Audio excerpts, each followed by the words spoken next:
الحمد لله نحمده ونستعينه ونستغفره ونؤمن به ونتوكل عليه ونعوذ بالله من شرور أنفسنا ومن سيئات أعمالنا من يهده الله فلا مضل له ومن يضلله فلا هادي له ونشهد أن لا إله إلا الله وحده لا شريك له ونشهد أن سيدنا وسندنا ومولانا محمدا عبده ورسوله أرسله الله تعالى إلى كافة للناس بشيرا ونذيرا وداعيا إلى الله بإذنه وسراجا منيرا وصلى الله تعالى على خير خلقه سيدنا محمد وعلى آله وأصحابه أجمعين أما بعد فأعوذ بالله من الشيطان الرجيم بسم الله الرحمن الرحيم يا أيها الذين آمنوا لا تقدموا بين يدي الله ورسوله واتقوا الله إن الله سميع عليم وقال تعالى إنما المؤمنون إخوة فأصلحوا بين أخويكم واتقوا الله لعلكم ترحمون يا أيها الذين آمنوا لا يسخر قوم من قوم عسى أن يكونوا خيرا منهم ولا نساء من نساء عسى أن يكن خيرا منهن ولا تلمزوا أنفسكم ولا تنابزوا بالألقاب بئس الاسم الفسوق بعد الإيمان ومن لم يتب فأولئك هم الظالمون يا أيها الذين آمنوا اجتنبوا كثيرا من الظن إن بعض الظن إثم ولا تجسسوا ولا يغتب بعضكم بعضا أيحب أحدكم أن يأكل لحم أخيه ميتا فكرهتموه واتقوا الله إن الله تواب الرحیم الی آخر سورہ صدق اللہ العظیم۔ بزرگان محترم اور میرے عزیز ساتھیوں، آپ حضرات کے سامنے سورہ حجرات کی شروع کی ایک آیت اور درمیان کی 2-3 آیتیں میں نے آپ حضرات کے سامنے تلاوت کی۔ یہ سورہ حجرات نزول کے اعتبار سے 106ویں سورت ہے، 2 رکوع ہے اس کے اور 18 آیات ہیں۔ یہ فتح مکہ کے وقت کی نازل ہوئی صورت ہے۔ اس میں اللہ تبارک و تعالیٰ نے اسلامی معاشرے کا جو نظام ہے، اسلامی معاشرہ کا، مسلمانوں کا آپس کا جو نظام ہے، مسلمانوں کا حکومتی جو نظام ہے، مسلمانوں کی زندگی گزارنے کا جو پورا نظام ہے، اس کو اللہ تبارک و تعالیٰ نے بیان فرمایا کہ اب ایک مدینہ کی ریاست قائم ہو چکی تھی۔ حضور پاک صلی اللہ علیہ وسلم نے عملی طور پر ایک ریاست کو قائم فرما دیا تھا۔ اب تمام احکام کو مسلموں کے ساتھ، غیر مسلموں کے ساتھ، تمام کے ساتھ اور ہمارے مسلمانوں کے آپسی معاملات کو ہم کیسے سولو کریں گے، کیسے اس پر چلے گی۔ تو ہمارے معاشرے میں اب بہت ساری باتیں ایسی ہیں کہ ہمارا آپس کا اندر کا اختلاف ہے، یہ بہت بڑی برائی ہے اسلامی معاشرے میں، کہ مسلمانوں کا آپس کا اندر کا اختلاف، آپس میں ایک دوسرے کے ساتھ نہ بننا، محلے میں، اپنے خاندانوں میں، اب یہاں تک کہ اپنی مسجدوں میں، اپنے ٹرسٹوں میں، اپنے شادی بیاہ کے معاملات میں، بہت سارے امور میں ایسا ہے کہ مسلمان اب آپس میں ہی الجھے ہوئے ہیں۔ اتنے بہترین انداز میں اللہ تبارک و تعالیٰ نے 1400 سال پہلے، یعنی ابھی تو معاشرہ شروع ہوا تھا، لیکن اس کو اتنے بہترین انداز میں یہ 2 رکوع میں اللہ تبارک و تعالیٰ نے بیان فرمایا۔ پہلی آیت جو ہے یا ایھا الذین آمنوا لا تقدموا بین یدی اللہ ورسولہ، کہ ایمان والو، یہاں کی جو شروع کی 12 آیتیں ہیں اس سورت کی، اس میں یا ایھا الذین آمنوا سے ہی خطاب ہے۔ دیکھو مکی صورتیں بہت بڑی بڑی ہیں، 13 سال کی جو مکی صورتیں ہیں آپ صلی اللہ علیہ وسلم کی، وہاں یا ایھا الذین آمنوا سے خطاب نہیں ہے، وہاں خطاب ہے یا ایھا الناس، کیونکہ ابھی ایمانی معاشرہ قائم ہوا ہی نہیں تھا۔ تو مدینہ میں آنے کے بعد جتنی مدنی صورت ہے اس میں آپ کو یا ایھا الذین آمنوا ملے گا۔ تو یہ پہلا حکم اللہ تبارک و تعالیٰ اس صورت میں فرما رہے ہیں کہ اللہ اور رسول، یعنی قرآن اور سنت، اس کے آگے تم مت جاؤ، لا تقدموا بین یدی اللہ ورسولہ، کہ اللہ اور رسول سے آگے اپنی کوئی بات کو مت لے جاؤ۔ کتنا بہترین انداز ہے اللہ تبارک و تعالیٰ، ان اللہ واتقوا اللہ، اور اللہ سے ڈرو کہ ہمارے معاملات میں ہمارے آپس کے، ایک باپ کا بیٹے کے ساتھ معاملہ ہے، ایک شوہر کا بیوی کے ساتھ معاملہ ہے، ہمارے تمام معاملات میں ہم دیکھیں گے تو اگر ہم شریعت کو فالو کرتے ہیں، اللہ اور اللہ کے رسول کی بات کو فالو کرتے ہیں، تو انشاءاللہ ہمارے یہاں کوئی مسئلہ ہی کھڑا نہیں ہوگا۔ کوئی مسئلہ نہیں ہے کہ بھائی دونوں کی مرضی ہے، ہم ایمان والے ہیں تو ہماری یہ مرضی ہے کہ بھائی اللہ اور اللہ کے رسول نے جو فرمایا، بس ہم کیا ہے، سرخم تسلیم ہے اس کو۔ اب میری غلطی ہے تو میں اس کو قبول کروں گا، میرے سامنے والے کی غلطی ہے تو وہ اس کو قبول کرے گا کہ بھئی اللہ اور شریعت نے ہمیں کیا کہا ہے۔ آج ہم بہت میں آزادی کے ساتھ، بہت میں بے فکری کے ساتھ یہ بیان کر دیتے کہ یہ تو سب چلتا ہے، میرا تو ماننا یہی ہے، یہی صحیح ہے۔ ہاں، بہت سارے لوگ ایسا بولتے تھے، ایسے الفاظ کہ وہ صحیح شریعت ہے اور اللہ کے رسول کی بات تو بہت اچھی ہے، بڑی ہے، لیکن ہم اس پہ عمل نہیں کر سکتے۔ اس میں ہے اسی صورت میں ہے قالت الاعراب آمنا، جو آخر میں آیتیں ہیں اس میں انشاءاللہ وقت رہے گا تو وہ بات بھی آ جائے گی۔ تو سب سے پہلی چیز ہے کہ ہم ہمارے تمام معاملات میں اللہ اور اللہ کے رسول کے آگے نہ جائیں۔ اب یہ بات بہت ہمارے معاشرے میں یہ بات بہت آ رہی ہے، تو پہلی بات تو اس میں یہ بیان کی۔ پھر ہے اللہ کے رسول صلی اللہ علیہ وسلم، جو ہمارے امت میں بلکہ سارے انسانی معاشرے میں سب سے اعلیٰ شخصیت ہے، اللہ کے نبی صلی اللہ علیہ وسلم۔ تو 2 اور 3 آیتوں میں اللہ کے نبی صلی اللہ علیہ وسلم کا سب سے پہلے ادب سکھایا ہے۔ اس کو مجھے یہاں اس وقت بیان کرنے کی ضرورت نہیں ہے کہ اللہ کے نبی صلی اللہ علیہ وسلم کی آگے جہر یعنی آواز کے ساتھ آپ بات نہ کریں۔ ایک قبیلہ تھا عربوں کا، جو آپ صلی اللہ علیہ وسلم کے یہاں آیا تو کچھ اونچی آواز میں بات کری۔ آپ صلی اللہ علیہ وسلم کے گھر پہنچے تو آپ صلی اللہ علیہ وسلم کو بہت زور سے بلند آواز سے کہا کہ اخرج یا محمد، یہ محمد صلی اللہ علیہ وسلم ذرا باہر نکلیے، ہمارا معاملہ ہے، اس کو اب سلجھا دیجئے۔ تو وہ بے ادبی کی بات، اللہ اور اللہ کے رسول کی شان میں کوئی یہ گستاخی نہ کرے، اس کو بیان کیا ہے۔ تو یہ تو آپ صلی اللہ علیہ وسلم کی حیات کے ساتھ تھا، لیکن حیات کے بعد بھی قیامت تک کے لیے ان 2 آیتوں سے معلوم ہوتا ہے کہ اسلامی معاشرے کے تمام مسلمان جمع ہیں اس بات پر الحمدللہ آج بھی کہ آپ صلی اللہ علیہ وسلم کی شان میں کوئی گستاخی برداشت نہیں ہوتی۔ الحمدللہ دنیا نے بہت تجربے کیے ہیں اور کئی چند سالوں میں وہ اس تجربے کرتے رہتے ہیں کہ مسلمانوں کی حمیت اب کہاں تک گئی ہے۔ یہ جو ہوتا ہے نا کہ آپ صلی اللہ علیہ وسلم کا کارٹون بنا دیا، نعوذ باللہ، کسی نے کچھ قرآن کو جلا دیا، کسی نے آپ صلی اللہ علیہ وسلم کی شان میں کچھ کہہ دیا، تو یہ چیک کرتے ہیں کہ مسلمان کی حمیت کہاں ہے۔ تو الحمدللہ مسلمان جہاں کہیں ایسی بات ہوتی ہے، مسلمان اس کے خلاف آواز بلند کرتے ہیں، باہر نکلتے ہیں، اپنے گھروں کو چھوڑتے ہیں، اپنی قربانی کو دینے کے لیے تیار ہے۔ تو یہ تو ان کا اصل میں یہ ان کا حیلہ ہے۔ اب یہ غفلت میں نہ رہے کہ ایسے ہی ہوتا ہے، یعنی کرسچینٹی بھی یہ کرتی ہے، دوسری قومیں بھی یہ کرتی ہیں، ہمارے یہاں کے مشرکین اور جو ہمارے غیر مسلم ہیں وہ بھی اس کو چیک کرتے رہتے ہیں کہ مسلمانوں کی حمیت کہاں ہے۔ تو امت کا اس پر تو اتفاق ہے الحمدللہ کہ کچھ نہ کچھ درجے میں حضور پاک صلی اللہ علیہ وسلم کی شان میں گستاخی برداشت نہیں ہے۔ تو اب یہاں مفسرین حضرات لکھتے ہیں کہ آپ صلی اللہ علیہ وسلم کے بعد جو یہ آداب ہے کہ اونچی آواز سے نہ بولا جائے، تو اس میں درجہ بدرجہ ہے پھر کہ انبیاء کے بعد صدیقین ہے، شہداء ہے، صالحین ہے، نیک لوگوں کے ہیں، تو ان کے بھی یہ آداب رہیں گے کہ ان کے ساتھ بھی آپ کا کوئی معاملہ ہو تو آدمی کوئی بھی معاملہ ہو تو اس کو خاموشی سے تھوڑا انتظار کر کے جب آپ کوئی معاملے کو پیش کریں گے تو انشاءاللہ اس میں انتشار نہیں ہوگا۔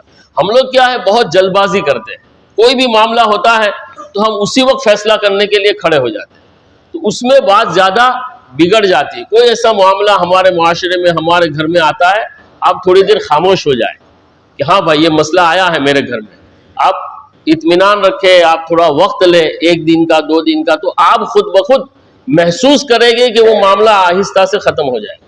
لیکن آپ نے اسی وقت کوئی فیصلہ کر دیا، جیسے مسجدوں میں ہمارے یہاں لڑائی جھگڑے ہو جاتے ہیں، میں آپ کی مسجد کی بات نہیں کرتا، کوئی یہ نہ کہے کہ مولانا نے یہاں کی بات کر رہے ہیں، ہو رہا ہے ایسا، بہت ساری ہماری مسجدوں میں بھی ہو جاتا ہے، اور دوسری مسجدوں کی بھی بات آئی ہے کہ کوئی کسی کا کوئی معاملہ ہو جاتا ہے تو بالکل بے تکلفی سے کھڑے ہو جاتے ہیں امام کا ادب احترام نہیں ہے، مؤذن کا ادب احترام نہیں ہے، ہمارے بڑوں کا بھی احترام نہیں ہوتا۔ ہمارے جو ذمہ دار ہوتے ہیں بڑے، یعنی بڑے بوڑھے، اب وہ مسجد کے ذمہ دار ہو یا نہ ہو، یعنی ایک محلہ کا بڑا ہے، ہمارے خاندان کا بڑا ہے، چاہے وہ کمزور ہے دینی اعتبار سے، لیکن شریعت اس کا بھی ادب اور احترام باقی رکھنے کا حکم دیتی ہے۔ ہاں، ہم بولتے ہیں وڈیل ہے، ہم غیر مسلم بھی کہتے ہیں کہ ہمارا وڈیل ہے، تو ہمارے یہاں اب یہ ہو چکا ہے کہ ہمارا نوجوان ہمارے وڈیل کا بھی احترام کرنے کے لیے تیار نہیں ہے۔ تو یہ معاشرے کی خرابی کی باتیں ہیں جو اب مسجدوں تک آ گئی۔ تو بہت ساری ایسی چیزیں ہیں کہ اللہ تبارک و تعالیٰ نے اس آیت میں بیان کی ہے۔ اب چند باتیں ایسی ہیں جس کو میں لے لوں کہ پہلا ہے انما المؤمنون اخوۃ فاصلحوا بین اخویکم، کہ مومن، اللہ تبارک و تعالیٰ نے فرمایا ہے کہ مومن مومن کا بھائی ہے، انما المؤمنون اخوۃ فاصلحوا بین اخویکم۔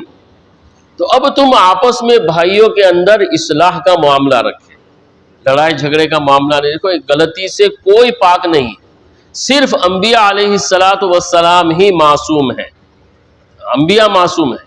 انبیاء کے علاوہ کوئی کتنا بڑا فقیہ ہو، کوئی کتنا بڑا محدث ہو، کوئی کتنا بڑا مفتی ہو، کوئی کتنا بڑا عالم ہو، کوئی کتنا بڑا شیخ ہو، جو ساری دنیا میں جس کا نام چلتا ہو، جس کے ہاتھ پر ساری دنیا میں بیعت ہوتی ہو، لیکن وہ غلطی سے پاک نہیں ہے۔ وہ غلطی کر سکتا ہے، اس سے غلطی ہو سکتی ہے۔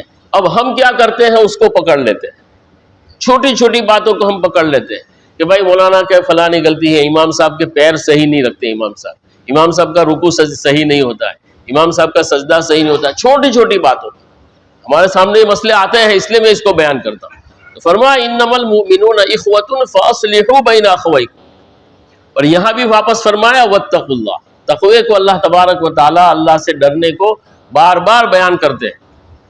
پھر آگے ہے یا ایھا الذین آمنوا لا یسخر قوم من قوم، کہ اے ایمان والو، اے مومنو، تم ایک دوسرے کا مذاق نہ اڑاؤ۔ یہاں کل 8 باتیں ہیں، 2 باتیں تو آپ صلی اللہ علیہ وسلم کے بارے میں ہے شروع کی، جو اس میں ہے، جو بڑے احکام ہیں۔ اس کے بعد 8 باتوں میں بھی 2 باتیں ایسی ہیں جو مسلمانی معاشرے میں بڑی چیزیں ہیں۔ تو سب سے بڑی چیز یہ ہے کہ آپس میں ایک دوسرے کا مذاق نہ اڑا۔ لا یسخر قوم من قوم، کہ ایک قوم دوسری قوم کا مذاق نہ اڑائے۔ ہم اس کو کھل کر نہیں بیان کرتے، میں اب بیان کرتا ہوں، مجھے ایسا ہے کہ اس کو کھل کر بیان کرنا چاہیے کہ ہمارے یہاں بہت ساری قومیں ہوتی ہیں، کوئی پٹھان ہے، کوئی خان ہے، کوئی کیا ہے، کوئی کیا ہے۔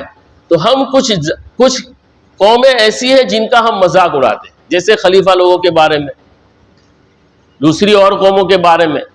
اللہ کے یہاں آپ کی پکڑ ہوگی۔ آپ ایسے الفاظ استعمال کرتے ہیں ایسی قوموں کے لیے، آپ ان کو ذلیل کرنا چاہتے ہو، آپ کے دل میں ایسی کوئی بات ہے، ہم کہتے ہیں نا یہ کمنی فالٹ ہے، ہم ایسا بولتے ہیں کہ کسی نے غلطی کی تھی کہ یہ تو کمنی فالٹ ہے، یعنی ان کا خاندان ہی ایسا ہے۔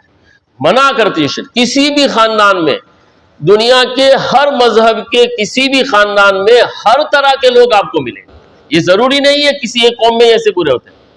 آپ سادات میں چلے جاؤ، اس میں بھی آپ کو اچھے اور برے ملیں گے، اور آپ نیچے کی جو قوم ہے، یعنی ہم نیچے کی تو نہیں کہتے، ہمارے معاشرے میں جن کو مطلب میں نیچی قوم کہا جاتا ہے، یعنی جو خاندان اونچے نہیں گنے جاتے ہیں، اس میں بھی آپ چلے جاؤ، اس میں بھی آپ کو اچھے اور برے دونوں قسم کے لوگ ملیں گے۔ ہر معاشرے میں، ہر خاندان میں، ہر قسم کی قوموں میں ہر طرح کے لوگ آپ کو ملیں گے۔ تو کوئی بھی قوم کسی قوم کا مذاق نہ اڑائے، یہ بہت ہوتا ہے۔ تو آدمی مذاق اڑانے سے پہلے سوچ لے، یا ایھا الذین آمنوا لا یسخر قوم من قوم عسى ان یکونوا خیرا منهم، ہاں ہو سکتا ہے اللہ کے وہاں وہ تم سے زیادہ مقبول ہے۔ تم نے کسی خلیفہ کی، کسی اور قوم کی مذاق اڑایا، ہو سکتا ہے اللہ کی نگاہ میں وہ تم سے بہت اعلیٰ درجے پر ہو، تمہاری خاموخواہ پکڑ ہو جائے گی۔ لا یسخر قوم من قوم عسى ان یکونوا خیرا منهم ولا نساء من نساء، اور عورتوں کے لیے بھی یہ حکم ہے، جیسے مرد کو کہا ہے اسی طرح کہ عورتیں بھی ایک دوسرے کا مذاق اڑاتی ہے کہ یہ تو ٹیڑھی چلتی ہے، اس کا تو یہ ایسا ہے، اس کی چال ایسی ہے، بہت ساری باتیں عورتوں میں ہوتی ہیں۔ تو ولا نساء من نساء عسى ان یکون خیرا منهن، یہ پہلی بات ہے۔ کہ اس میں بھی یہ ہو سکتا ہے کہ وہ تم سے وہ بہتر ہو. عسى أن يكون خيرا منهم ولا نساء من نساء عسى أن يكن خيرا منهن ولا تلمزوا أنفسكم اور اپنے آپ کو الزام مت دو، یعنی اپنے آپ کو برائی میں مت ڈالو. کا کیا مطلب؟ یعنی اپنے آپ کی برائی کو بھی نہ بیان کرو اور اپنے بھائی کی برائی کو بھی بیان مت کرو. ولا تلمزوا انفسکم ولا تنابزوا بالالقاب، اور برے القاب سے بھی ایک دوسرے کو مت پکارو جو اس کو پسند نہ ہو. یعنی کسی کا بنا دیتے ہیں نا، کوڈ ورڈ بنا دیتے ہیں کہ وہ کون آیا تھا کہ پہلو آئی وہ، یعنی وہ اس کے آنے سے پہلے ہمارا دوست ہے، وہ ہمارے ساتھ بیٹھتا ہے، لیکن اس کے آنے سے پہلے ہم اس کی کیا ہے کوڈ ورڈ میں بات کر کے ہنس لیتے ہیں، ہم لوگ مزاق کر لیتے ہیں کہ وہ آیا. کرتے ہیں یہ معاشرے، اور اس کو ہم گناہ نہیں سمجھتے ہیں، ہم اس کو بہت معمولی سمجھتے ہیں. یہ چھوٹی چھوٹی باتیں نہیں ہیں، یہ بہت بڑی باتیں ہیں ہمارے معاشرے کے اندر آپس میں جوڑ پیدا کرنے کے لیے. تو ولا تنابزوا بالالقاب بئس الاسم الفسوق بعد الایمان، کہ تم تو مومن ہو. اللہ تعالیٰ فرماتے ہیں مومن ہے، مومن کی شان یہ نہیں ہے کہ ایمان لانے کے بعد ایسے کاموں میں جڑے. تو یہ تین کام تو ایسے ہیں جو ہم ایک دوسرے کے سامنے کر سکتے ہیں: گالی گلوچ، برے لقب سے اس کو پکارنا اور مذاق اڑانا. یہ تین برائی اللہ نے ایسی بیان کی جو کھلی ہے. اس کے بعد فرما رہے ہیں تین ایسی برائی جو پوشیدہ ہے: ولا تلمزوا انفسکم ولا تنابزوا بالالقاب بئس الاسم الفسوق بعد الایمان ومن لم یتب فاولئک هم الظالمون. اگر کسی نے غلطی کی ہے تو وہ توبہ کر لے، ورنہ وہ ظالموں میں ہے. ومن لم یتب فاولئک هم الظالمون. یا ایھا الذین آمنوا، اس کے بعد ان جاءکم فاسق بنبأ فتبینوا ان تصیبوا قوما، آیت دوسری رہ گئی. یا ایھا الذین آمنوا اجتنبوا کثیرا من الظن، اس کے بعد کی آیت ہے. اور اے ایمان والو، پھر ایمان والوں سے خطاب ہے. جو 12 آیتیں آ رہی ہیں، یا ایھا الذین آمنوا اجتنبوا کثیرا من الظن. ظن کہتے ہیں گمان کرنے کو. اب یہ کسی کے سامنے نہیں ہو رہا ہے، میں بیٹھا ہوں، فلانا آدمی آیا، اب میں نے اس کے بارے میں گمان کر لیا کہ یہ اس نے ایسا ہی کیا ہوگا. اور ہمارا عام متن جو گمان ہوتا ہے وہ برا ہی ہوتا ہے. کسی کے بارے میں ہم اچھا گمان نہیں کرتے ہیں. عام متن کسی نے کسی کو کچھ کہہ دیا کہ تو یہ تو غلط ہی بات ہے اس کے بارے میں. کسی نے مثلا اس کی مثال دے دو کہ کوئی اپنی بیٹی کو بائک پر بٹھا کر لے جا رہا ہے. اب آپ نے بازار میں یا کوئی ایسی جگہ دیکھ لیا آپ نے، تو آپ نے گمان کر لیا کس کو بٹھا کے لے کے جا رہا ہے، یہ کوئی دوسری ہے، اینا دندہ ایوا اچھے. ہاں بہت جلدی. تو یہ ظن، گمان کرنا، بدگمانی کرنا. یہ دیکھو اللہ تعالیٰ نے ہمیں ایمان والوں کو سمجھانے کے لیے، ہمارے معاشرے کو بنانے کے لیے یہ سب چیزیں بیان کی ہیں. تو یا ایھا الذین آمنوا اجتنبوا کثیرا من الظن ان بعض الظن اسم. کہ عام متن جو گمان ہوتے ہیں وہ کیا ہوتے ہیں؟ گناہ ہی ہوتے ہیں. عام متن ہم اچھا گمان نہیں کرتے. اب ہمارے سے کوئی معاملہ کرے تو ہم ہمیشہ اس میں اچھا گمان کریں کہ بھائی اس نے یہ معاملہ کیا ہے، شاید اس کا ارادہ یہ ہے، اچھا ہے. اب کیا ہوتا ہے، بہت ساری باتوں میں ایسا ہے کہ آپ کسی سے پوچھیں کہ بھائی مولانا فلانی جگہ کی مسجد ہے یا فلانا آدمی ہے، تو ان کے جواب نہیں، مولانا نہیں واتج نہ کرو نہیں، یہ تو بالکل ایسا. حالانکہ آپ نے تحقیق کی نہیں ہے، آپ کو معلوم نہیں ہے، آپ نے فوراً اس کے بارے میں کیا کر لیا، بدگمانی کر لی. تو جب تک ہمارے پاس کسی کے بارے میں کوئی تحقیقی بات نہ آئے، ہم اپنی زبان کو اس کے خلاف نہ کھولیں. آپ خود تحقیق کریں. یعنی جو افواہ کا جو بازار ہوتا ہے، اس میں بھی واٹس ایپ پر آیا اور لوگ ڈال رہے، تحقیق ہی نہیں کرتے اور پھر شرمندہ ہوتے ہیں. پھر پتا چلتا ہے کہ یہ تو کیا تھی، افواہ تھی، یہ کوئی بات تھی نہیں. تو یا ایھا الذین آمنوا اجتنبوا کثیرا من الظن ان بعض الظن اسم ولا تجسسوا. یہ ایک دوسری چیز، جاسوسی مت کیا کرو. کیا الفاظ ہے قرآن پاک کے، آپ دیکھو آج 1400 سال ہو گئے لیکن ایسا لگتا ہے جیسے ابھی نازل ہو رہا ہے قرآن. ولا تجسسوا، جاسوسی مت کیا کرو ایک دوسرے کی. کیا مطلب جاسوسی؟